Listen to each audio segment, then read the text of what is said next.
ACN news में आपका स्वागत है। मैं हूं गणेश अग्रवाल और आप देख रहे हैं दमोह जिले की खबरें। दमोह में स्वतंत्रता दिवस के मुख्य समारोह में मंत्री इंदर सिंह परमार के हाथों सम्मान ठुकराने वाले 84 साल के मीसाबंदी संतोष भारती का मामला तूल पकड़ता जा रहा है। भारती के सम्मान न लेने पर स्थानीय प्रशासन और सरकार की किरकिरी हुई तो व्यवस्था पर सवाल भी खड़े हो रहे हैं। इसके बाद जिले के कलेक्टर ने इस मामले में लंबी सफाई देते हुए साफ किया है कि भारती का मामला कोर्ट में है और भारती मामले को समझ नहीं पा रहे।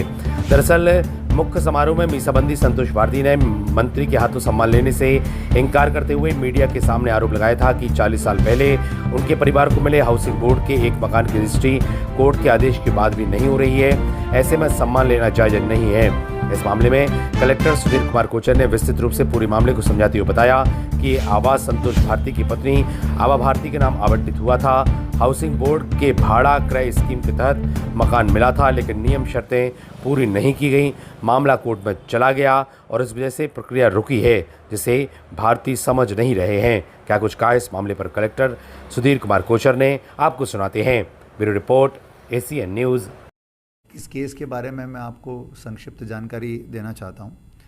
पहली चीज़ तो ये है कि जो संतोष भारती जी हैं, उनकी पत्नी श्रीमती आभा भारती के नाम से 20 अप्रैल 1982 को मिशन कंपाउंड दमोह में एक आवास क्रमांक A1 दिया गया था और ये आवास किराएदारी आधार पर दिया गया था। ये महत्वपूर्ण है समझना इस चीज़ को कि किराए पर दिया गया था, वो स्वामित्व का भवन नहीं था। उनके किराएदारी आधार पर जो गृह निर्माण मंडल की स्कीम है उसके अंतर्गत उनको 20/4/1982 को दिया गया था।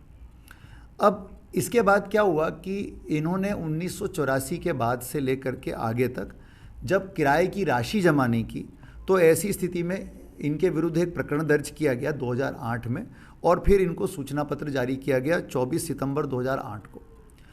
फिर ये नोटिस दे करके सुनवाई का अवसर दिया गया और उन्होंने अपना जवाब वगैरह भी प्रस्तुत किया।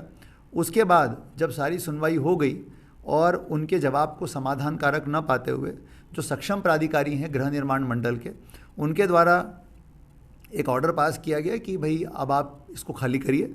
और जब उन्होंने खाली नहीं किया तो फिर 11/5/2009 को बलपूर्वक खाली कराने के आदेश जारी किए गए। जब ये आदेश 11/5/2009 को जारी किए गए गृह निर्माण मंडल के द्वारा, तो इस आदेश के विरुद्ध श्रीमती आभा भारती के द्वारा एक अपील प्रस्तुत की गई राज्य शासन में नगरीय विकास एवं पर्यावरण विभाग में। ये अपील इन्होंने प्रस्तुत की 27/8/2009 को और इस अपील पर राज्य शासन के द्वारा एक निर्णय लिया गया 6/8/2015 को। और इस निर्णय में क्या कहा गया वो बहुत इम्पॉर्टेंट है। उसमें ये कहा गया निर्णय में कि जो अपील है इनकी अपील थी वो इस शर्त पे स्वीकार की गई कि ये पैसा जमा कर दें जो बकाया है। और उन्होंने अपील के समय न्यायालय में ये भी कहा, क्योंकि न्यायालय के आदेश में लिखा है कि अपीलार्थी का तर्क यह है कि वो नियमानुसार राशि जमा करने को तैयार है। तो न्यायालय ने ये कहा कि हम आपकी अपील स्वीकार करते हैं, लेकिन आपको जो शेष राशि वादित भवन की है वो अपीलार्थी जमा करें और उसके बाद मंडल जो है वो आगामी कार्रवाई करे। तो इस प्रकार से ये आदेश दिया गया। जब ये आदेश 6/8/2015 को दिया गया, उसके बाद गृह निर्माण मंडल द्वारा फिर से 14/10/2015 को श्रीमती भारती को नोटिस जारी किया गया कि भाई जैसा ऑर्डर शासन ने किया है आप 2,54,599 रुपये की राशि 7 दिन में जमा कर दें। उसके बावजूद इनके द्वारा राशि जमा नहीं की गई और उसके बाद फिर दोबारा ये ऑफ़र दिया गया इनको कि वो कलेक्टर गाइडलाइन जो है, ये साथ में ये भी ऑफ़र दिया गया कि कलेक्टर गाइडलाइन 2013-14 के आधार पर आप भाड़ा क्रय योजना के अंतर्गत इस भवन को क्रय करने का भी आवेदन दे सकते हैं और इस पर फिर मंडल के निर्देशानुसार आगे कार्रवाई की जाएगी। लेकिन राशि उनके द्वारा जमा नहीं की गई और इसके कारण से फिर से एक नोटिस दिया गया 6/11/2015 को और तब भी उनके द्वारा राशि जमा इसमें नहीं की गई। इस प्रकार लगातार सूचना पत्र देने के बावजूद भी किराए की राशि जमा नहीं की गई। तो ये मसला जो बेसिकली पहला है वो है किराएदारी का, क्योंकि घर किराए पे दिया गया था, ये घर उनको खरीदा नहीं था उन्होंने। और निगम इस मंडल की एक स्कीम होती है जिसमें हम बोलते हैं भाड़ा क्रय स्कीम। भाड़ा क्रय स्कीम का मतलब ये होता है कि जो चीज़ किराए पे दी गई उसको आप खरीद भी सकते हो। ये स्कीम समय समय पे आती है और उसी समय पर उसका लाभ दिया जा सकता है।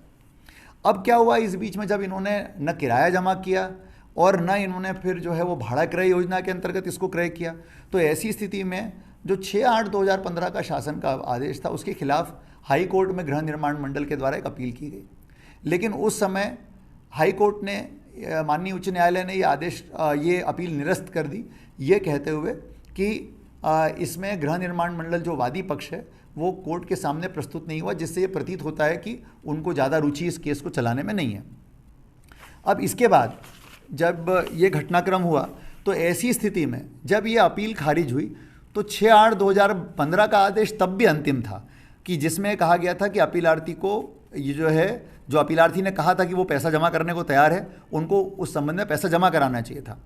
तो ये अपील खारिज होने का ये कोई मतलब नहीं है कि निर्णय श्रीमती भारती के पक्ष में हुआ है। इसका खारिज होने का केवल इतना ही मतलब है कि 6/8/2015 का आदेश अंतिम हो गया कि अब उसका पालन। लेकिन 6/8/2015 के आदेश के अंतर्गत गृह निर्माण मंडल ने जो नोटिस दिए उसका पालन भी उन्होंने नहीं किया। तो ऐसी स्थिति में गृह निर्माण मंडल के द्वारा अभी एक और पिटीशन, मिसलेनियस सिविल केस जिसको कि MCC कहते हैं, वो दायर की गई है और माननीय उच्च न्यायालय ने इसमें 20 अगस्त 2024 को एक निर्णय पारित किया है और ये कहा है कि इस केस की पूरी स्थितियों को देखते हुए हम जो उस समय अपील की गई थी हाई कोर्ट में, जिसका क्रमांक था 20,683 2015, इस अपील को हम वापस रीस्टोर करते हैं। तो इस प्रकार से माननीय उच्च न्यायालय के द्वारा ये अपील रीस्टोर कर दी गई है, मतलब ये अपील फिर से प्रचलन में आ गई, फिर से जीवित हो गई है। तो ऐसी स्थिति में अब ये मामला फिर से सब जुडिस हो गया है, यानी न्यायालयीन प्रकृति का मामला हो गया है। तो कुल मिलाकर के इस पूरे प्रकरण की वस्तुस्थिति ये है। तो ये कहना कि कोई पैसे ले रहा है इसमें और जो है रजिस्ट्री नहीं होने देना, ये बिल्कुल आधारहीन है। ये मामले के पूरे तथ्य हैं। अपीलार्थी स्वयं पैसा जमा करने को तैयार था और बाद में नोटिस देने के बावजूद भी उन्होंने वो पैसा जमा नहीं किया। तो ऐसी स्थिति में अब मुझे लगता है कि चूंकि प्रकरण अब न्यायालय में पेंडिंग है, न्यायालय का जो अंतिम आदेश होगा उसके अनुसार सारे लोग आगे कार्रवाई कर सकते हैं। अब मेरा कहना यही है कि अब तो चूंकि न्यायालयीन प्रकरण हो चुका है, शासन ऑलरेडी 2 बार मंडल नोटिस दे चुका है शासन के आदेश के बाद कि आप पैसा जमा कराइए। उन्होंने वो पैसा जमा नहीं कराया, पैसा जमा नहीं कराने के कारण आगे कार्रवाई नहीं हो पाई और इसीलिए जो है मंडल फिर कोर्ट गया है। तो अब चूंकि मामला न्यायालय में है तो अब न्यायालय के अंतिम निर्णय के अध्ययन सारी प्रक्रियाएं रहेंगी, ऐसा मेरा विश्वास है।